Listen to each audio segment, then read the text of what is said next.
Hello, and welcome back to What is Cyrus reading this week? This is week 4 out of who knows how long until I get bored or run out of stuff to read. But we're gonna keep on doing it while we can. So, first up this week we have Secret Empire, United We Stand. This was kind of some of the tie-ins of Secret Empire. Not all of them, but some of them. Secret Empire itself was a disaster. Secret Empire takes place after Avengers standoff, where Cap comes back and he's younger because he got the Super Soldier Serum again. But he's a Hydra agent in disguise. Civil War II happens. Cap takes over the U.S. Blah blah blah. It has no impact on the whole universe. So this has Secret Empire United, which was the Champions and Black Widow. Underground, which if I'm not mistaken it was a team led by Mockingbird that included Hercules, Quicksilver, Scott Lang, Falcon, and I think that was the whole team. Uprising was just Cap's place, and they had a prison break at one point that was Strong Guy, Boom Boom, Sebastian Shaw, Magic, and a few other of the X-Men. But it was mostly about Cap's team. Some turn against everything happened, boom, explodes, blah, blah, blah. The last one was Uncanny Avengers. That one was pretty good. And Guardians of the Galaxy Annual, because the Guardians are trying to find a way to get into Earth. Because there's a dome over it, because, Captain America's evil now. Ooh. This book was, it was okay. Not my favorite. Better than Secret Empire itself. That's all I got to say about that. I'd prefer, I don't know, like 7. Maybe read it if you find it, but I don't know, man. It's just not that great. Next up is Batman Little Gotham, Volume 2. Batman Little Gotham was an all-ages reader, and it came about 2014, 15-ish.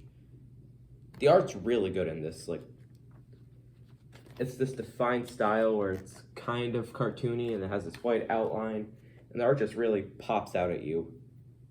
It really felt like this was one continuous story, although they're each one-shot stories, because they didn't show the covers in between like most comics do.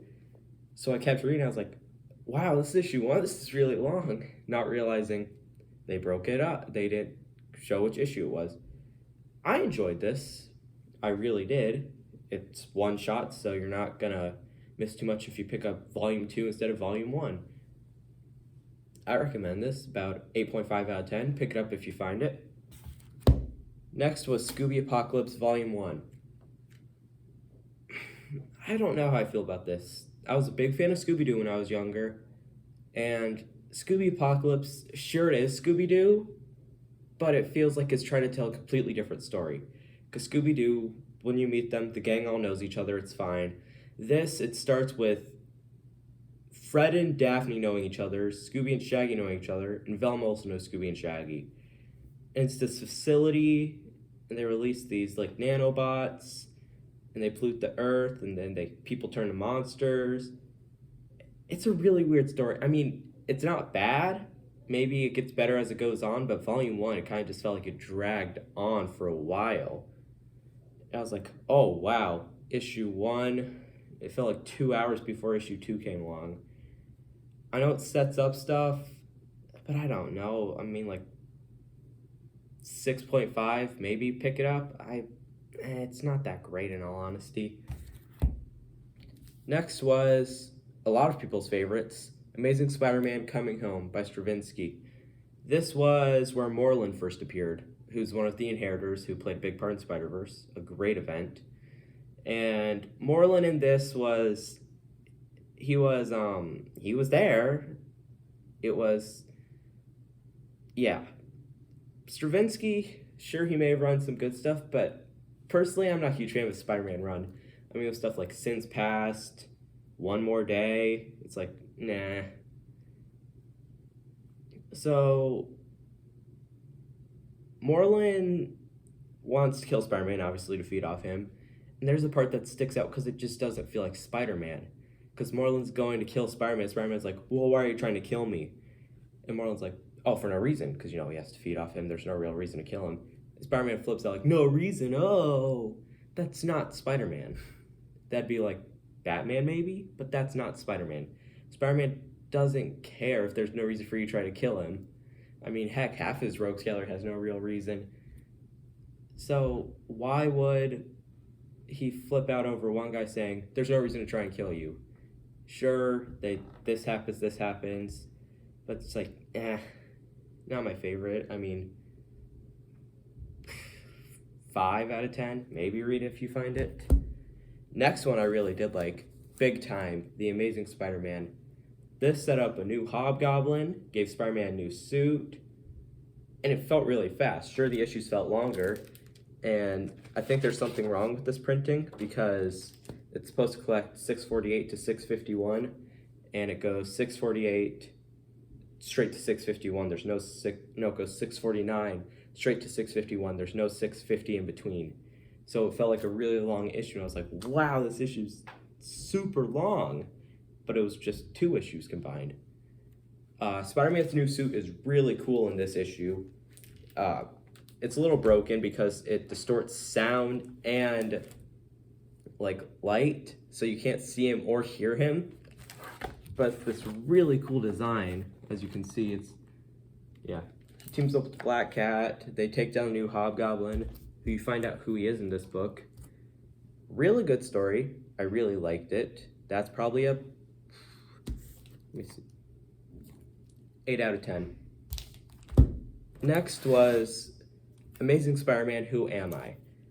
This story, I don't know about it, because it was Spider-Man, and he wakes up and he's a criminal.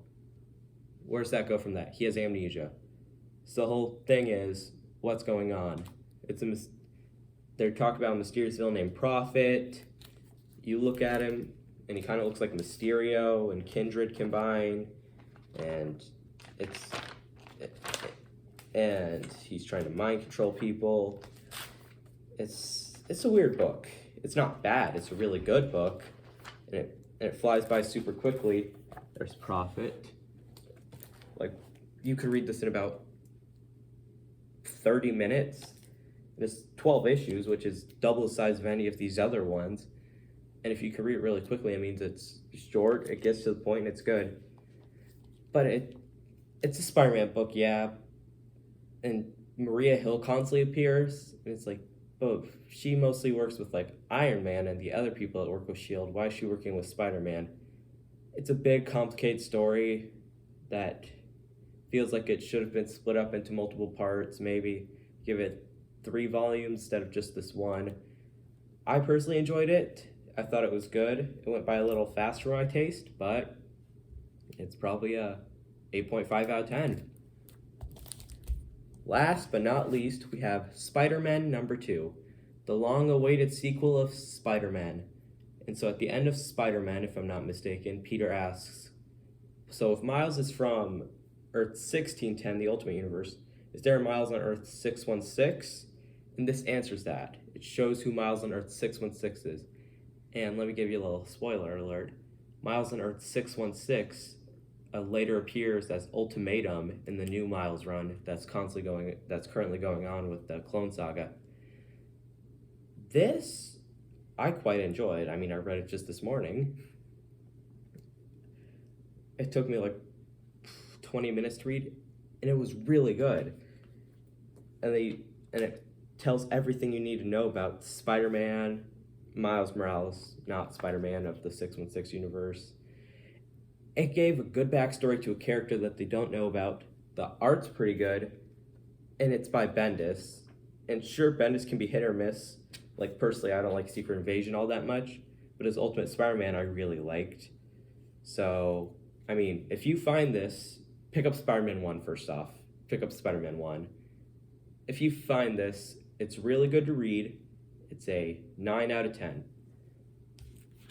If you want to know the sequel of that, read the current Miles run going on from issue 1 to 21, because that sets up Ultimatum.